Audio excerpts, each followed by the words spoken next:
I also appreciate the fact that the China Center for Globalization has done such great work over the years to try to make the impact of globalization on China's people and on US-China exchange better known. It's something I believe in, and as you mentioned, it's been a part of my life for a long time.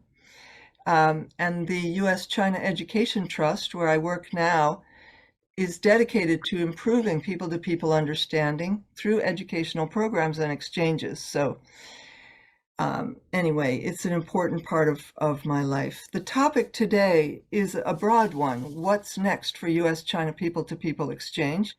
And the topic can cover any number of things, including tourism, everything from tourism to sports to culture. But all of us have focused our discussion on students.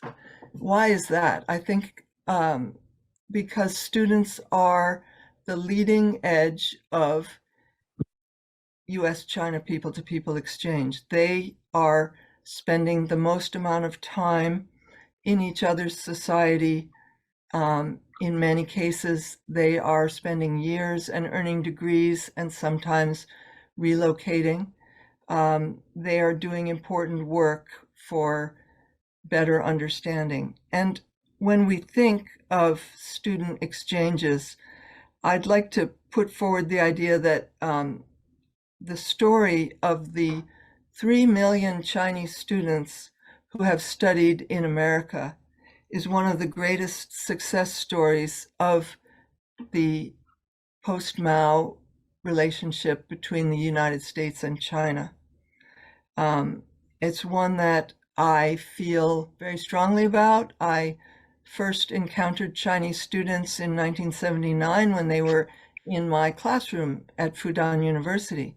And as most people in this forum probably know, those students who went to college entered in 1978 were an exceptional group of people, highly motivated, encountered all kinds of diversity, and were able to pass the Gaokao.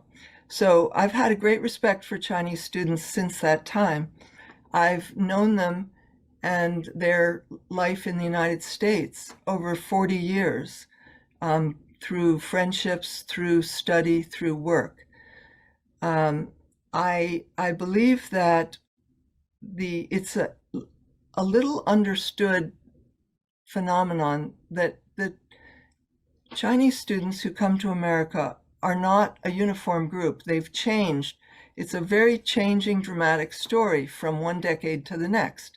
I think Peggy Blumenthal's slides showed a little bit of the change between the first students who came to America, who were advanced graduate students, the broadening of that group to a wider number of graduate students, who not all of whom were financed by the Chinese government, but were beginning to be receive scholarships to American universities.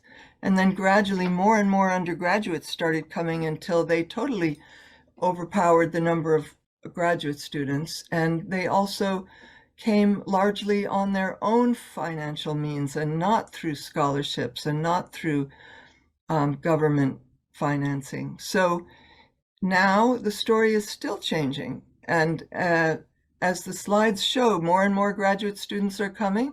Fewer and fewer undergraduates are coming. And the reasons they're coming and the decisions they make after they study here are also changing. So I think that it's a poorly understood but very dramatic and really important story for our country and for China, because those students now have been going back and forth from China to the United States for 40 years. And the early ones are now at the height of their careers, and they're in leadership positions in China and in the United States. And it's not uncommon to go to a university and find a senior leader in China who studied in America, and it's also not uncommon to find them at many American campuses. If you could put up my slide just for a moment, I want to take a minute just to talk about a project that the US-China Education Trust is undertaking to try to better understand the changing perspectives and profile of Chinese who have come to the United States and earned degrees for the last 30 years. So if you are one of these students, or if you know a student, I hope you would take this survey and tell others about it. It's very short and simple, but it's beginning to answer the question of how has this group changed over the years, and why did they come? What did they do with their degrees? What impact did it have on their life? So thanks for putting up that slide. You can take it off. We hope you will consider taking the survey and spreading it.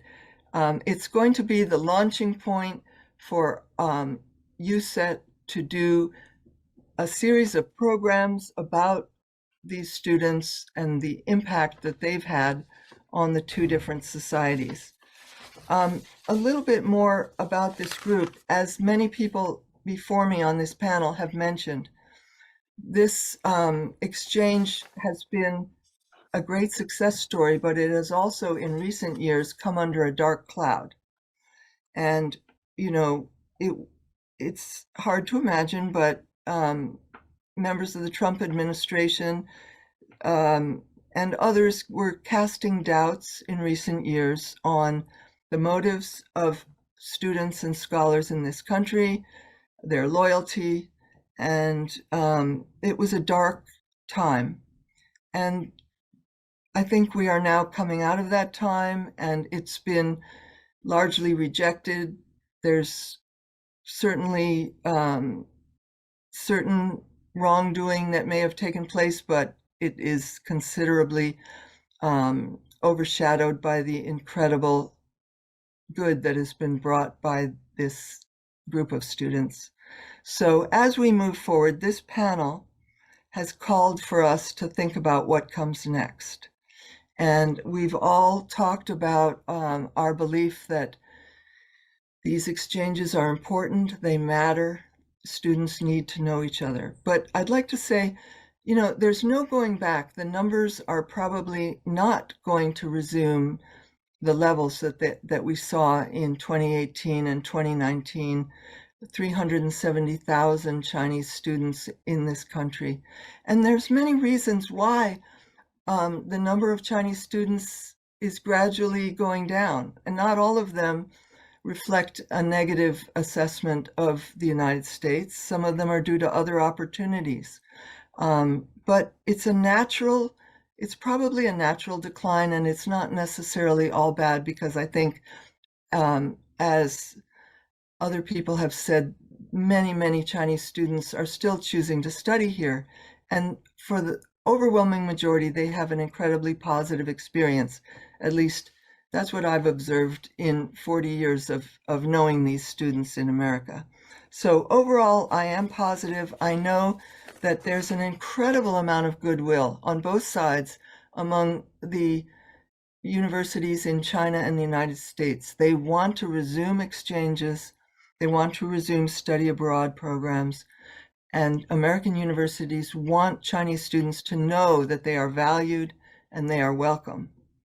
I should note that many American universities spoke out vociferously in support of their Chinese students during the dark days of recent years when there were suspicions being cast. So we should remember that. And one final note is that the young people in the United States and China now,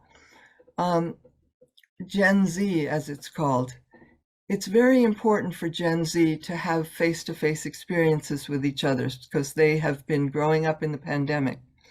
And while American youth seem to have a relatively positive view of China, studies show that Chinese youth may be more negative than the population overall in their view of Western countries and their view of the United States.